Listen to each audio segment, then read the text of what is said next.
Hi buddies, welcome back to my channel. And today in this particular video we are going to solve an amazing question of gravity dams from the subject irrigation engineering, and this is basically belonging to the topic of design and construction of gravity dams. And guys, this question has basically been asked in GATE 2016 examination, carrying a weightage of 2 marks in set 1. So let's proceed for this amazing question. And guys, the question says a concrete gravity dam section is shown in the figure. Assuming unit weight of water as 10 kilonewton per meter cube and unit weight of concrete as 24 kilonewton per meter cube, the uplift force per unit length of the dam that should be expressed in kilonewton per meter at the section PQ highlighted in the figure is.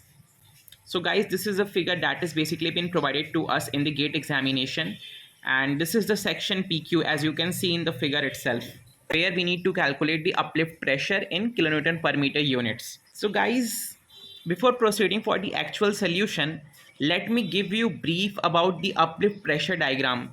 So you guys must have studied about the hydrostatic pressure diagram, that is basically a vertical distribution like this.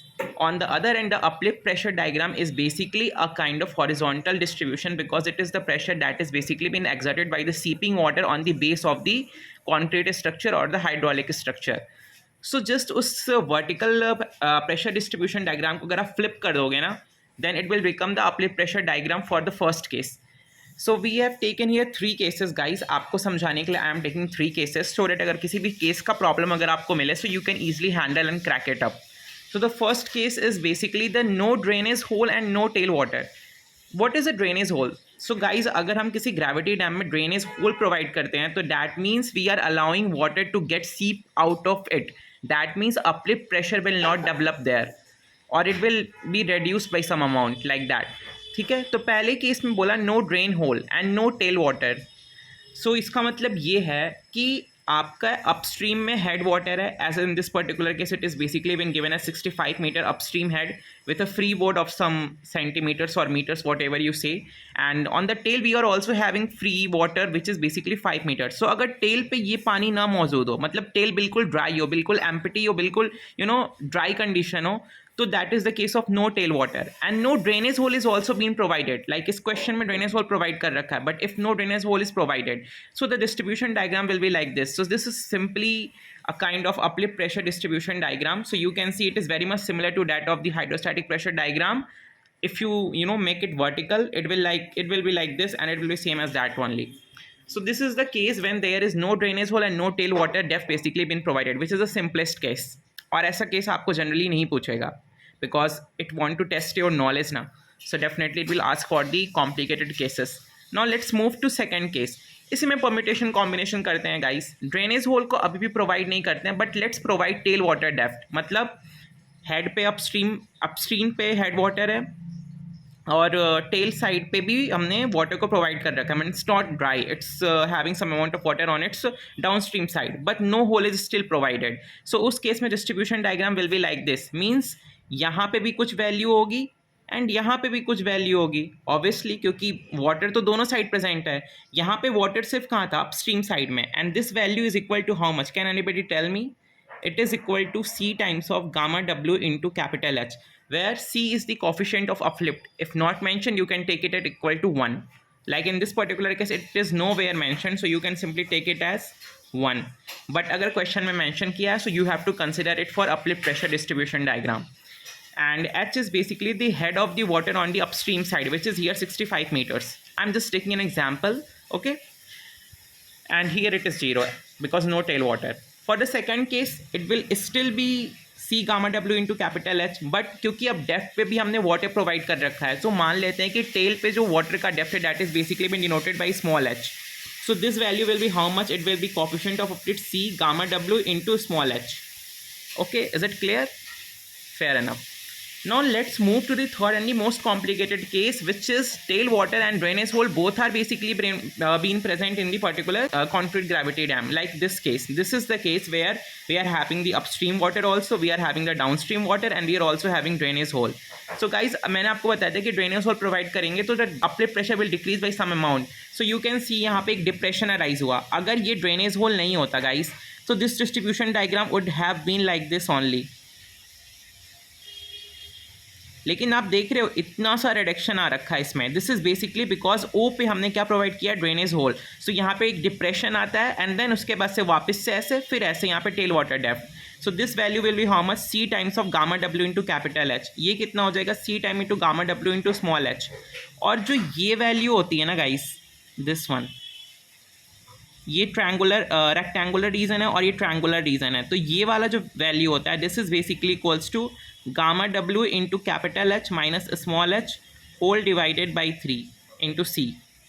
I will discuss it later on, but for a time being आप ये चीज़ याद रखो. This value is equal to C into gamma W capital H minus small H divided by 3. और भी cases बन सकते हैं, but these are the 3 most asked cases, जिसमें से इससे तो आपको क्वेश्चन शायद ही पूछे, बट यू शुड नो ना. एंड ये दोनों थोड़े से कॉम्प्लेक्स वाले हैं. Okay, so let's begin with the solution of this particular question. And before that, can you guys tell me कि इस particular diagram के लिए, gravity dam के लिए, कौन सा uplift pressure distribution diagram correct होगा? Is it A, is it B, or is it C? या इनमें से कोई भी नहीं? Yes, it's C. We will proceed with the C diagram. It's because of that, क्योंकि यहाँ पे upstream पे भी water है, downstream पे भी water है. Same time we are also having drainage holes. So we will proceed with this particular diagram for the solution of this amazing question. And here we go. So guys, first of all, let's draw that particular distribution diagram as I have said. And for all the calculation, we will take the value of C is equal to 1, since it is not mentioned in the question. So we will take it as equal to 1 only. Okay. सो यहाँ पे अगर मैं diagram को draw करूँ ना, तो सबसे पहला आपको यहाँ पे एक डिप्रेशन मिलेगा. ठीक है, and this value will be equal to how much, it is equal to gamma W into capital H. Denotations मैं यहाँ पे लिख लेता हूँ. So capital H is equal to head of the water on the upstream side which is 65 meters. Small H is basically the head of the water on the downstream side which is given here as 5 meters. Gamma W is the unit weight of water, and you don't have to take it at 9.81 because question में already mentioned है it is 10, so you have to take it as 10 kilonewton per meter cube. ठीक है, ये data हमें use होने वाला है. And C values automatically हमने 1 ले लिया. एंड गाइज यहाँ पे मैंने बोला अगर ये नहीं होता तो ये बिल्कुल ऐसे जाकर ऐसे हुआ रहता. It will be like this and then यहाँ पे मीट होता. लेकिन क्योंकि यहाँ पे ड्रेनेज होल है तो यहाँ पे एक छोटा सा डिप्रेशन अराइज होगा. मतलब कि it will be something like ये ऐसे हुआ आपका. ठीक है, एंड यहाँ पे भी कुछ रहेगा बिकॉज टेल पे वाटर प्रेजेंट है. And then it will meet it like this.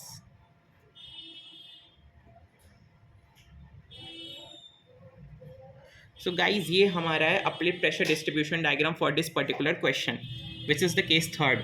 ठीक है, अब गाइज इस क्वेश्चन को सॉल्व करने के लिए let's divide this particular diagram into regions. So यहाँ पे हम क्या कर सकते हैं, एक रीजन तो आपको ये दिख रहा होगा, ये एक rectangular region. So let's call it as region number 1. Then this is region number 2, a triangular region. And क्योंकि आप इसको पूरा भी एक रीज़न ले सकते हो as a trapezium you can consider, लेकिन कई लोग को ट्रेपीजियम का फॉर्मूला कई बार मिसमैच हो सकता है या फिर फॉर्मूला अप्लाई करने में डिफिकल्टी हो सकती है. So you can do one thing, you can divide this particular region into rectangle and a triangle, because trapezium भी क्या है, it is a combination of a rectangle and a triangle. So यहाँ पे बना हमारा एक rectangle which is the region number 3rd, and ये हमारा छोटू सा triangle which is the region number 4th. So can you tell me what is this particular thing. This is equal to gamma W into small H because C is 1. और ये value कितनी होगी, ये पूरी value, this thing, this will be equal to gamma W into capital H. ठीक है, and मैंने आपको भी बताया था कि ये वाली जो वैल्यू होती है ना, इसको मैं हाईलाइट कर देता हूँ, शायद आपको कन्फ्यूज़न हो रहा हो. ये सो ये वैल्यू जो होती है, this is equal to gamma W into capital H minus small H whole divided by 3. Okay, so guys ये वैल्यूज़ फटाफट से बता दो आप क्या हो रहा है. So gamma W into H, gamma W is 10 and what is the value of small H, 5. So this is equal to 50 kilo newton पर मीटर स्क्वायर. क्लियर है? ओके, ये वैल्यू कितनी है. So gamma W is 10, capital H is 65, small H is 5 divided by 3. So this particular value will be 10 into 60 by 3. 10 into 60 divided by 3. It will be 200 kilonewton per meter square. Okay. ये value कितनी होगी, it will B 10 into 65, that means 650 kilo newton पर meter square. Okay guys, ये value अगर gamma W into small H है तो क्या ये रीजन भी ये वाला gamma W into small H होगा, दिस मच रीजन, क्योंकि ये रेक्टेंगल है, रेक्टेंगल के अपोजिट साइड्स तो इक्वल होते हैं, सो ये भी gamma W into small H होगा। And if this is gamma W into small H and this is gamma W into capital H by 3, so ये जो पूरी वैल्यू है, मतलब ये जो पूरा लेंथ है इतना, आई मीन दिस थिंग, क्या ये इन दोनों के सम के बराबर होगा? एग्जैक्टली सो ये वाला लेंथ जो होगा इसके और इसके सम के बराबर होगा ना। इसको कोई नेम दे देते हैं, so let's call it as X Y. ये पूरा रीजन मतलब ये ब्राउन प्लस ब्लू जो कि इस ब्राउन के इक्वल है। So the value of X Y will be how much, it will be the sum of this one and this one. So ये वैल्यू कितनी है 50 एंड ये वैल्यू कितनी है 200, सो ये कितना हो गया 250, यानी कि ये वैल्यू जो हो गई ये 250 हो गई। सो अगर ये 250 है एंड ये पूरी वैल्यू कितनी है 650 है, so can you tell me इस ट्रायंगल का डेप्थ कितना होगा? It will be the difference of the two. So ये वैल्यू हो जाएगी सिंपली 650 माइनस 250, यानी कि 400 किलो न्यूटन पर मीटर स्क्वायर। यहाँ तक क्लियर है? ओके सो अब कुछ नहीं रहा guys, it's pretty simple. Now the uplift pressure force is equal to, ये कितना हो जाएगा? सो आपको कुछ नहीं करना, आपको इनका एरियाज कैलकुलेट करना है, because you want it in kilo newton पर मीटर, ऑलरेडी पर मीटर स्क्वायर में है। तो अगर आप इसके बेस विड्थ से मल्टीप्लाई कर दो तो meter square it's like kilo newton पर मीटर स्क्वायर में ऑलरेडी आपको दे रखा है, base weight is in meter, cancel हो गया, so answer will be in kilo newton पर मीटर। तो uplift pressure force will be region number 1 का एरिया प्लस रीजन 2 का एरिया प्लस रीजन 3 का एरिया एंड प्लस रीजन 4 का area. सो reason 1 का area क्या हो जाएगा गाइज? तो ये डेप्थ जो है रेक्टेंगल की ये कितनी है 50, मतलब रेक्टेंगल का विड्थ 50 है, रेक्टेंगल का लेंथ कितना है? सो हमें सिर्फ इतना लेंथ लेना है क्योंकि रीजन 1 इतना ही है, सो इट इज़ 40। रीजन 2 पे आओ, it is a triangle and triangle का एरिया होता है half into base multiply height. So इसका बेस कितना है? बेस इज 40 एंड हाइट कितना है? ये ब्लू वाली वैल्यू कितनी है हमने कैलकुलेट की, it is 200। Okay now next is region 3। Region 3 कौन सा? ये रेक्टेंगल। सो इसमें ये जो विड्थ है वो कितनी है? सो जो ब्राउन वाली वैल्यू है वो हमने कैलकुलेट की थी, it is the sum of these two and ये एक्स वाई 250 है, सो 250 एंड ये विथ हम लेनी है अब हमें ये वाली लेंथ लेनी है 10 meters plus region 4 is again a triangle half into base is कितना है? Base is 10 and height is ये स्काई ब्लू रीजन, यानी कि 650 माइनस 250 400। ठीक है, now let's calculate these values. So 50 into 40 plus 0.5 into 40 into 200 plus 250 into 10 plus 0.5 into 10 into 400, so it is coming out to be 10500 kilo Newton meter पर meter. So हमारा जो uplift pressure force आ गया guys, that is coming out to be how much? 10500 kilo newton पर meter.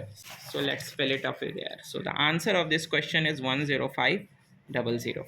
तो देखा guys कितना amazing question था, and this question is basically been asked in GATE examination, so you have to practice such questions as well. Oh the lecture is not over yet.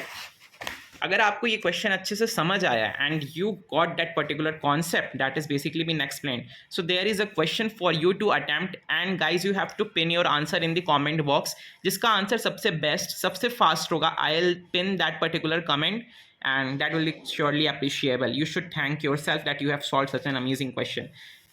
The homework question for you guys is, so guys this is an amazing homework question for you to attempt.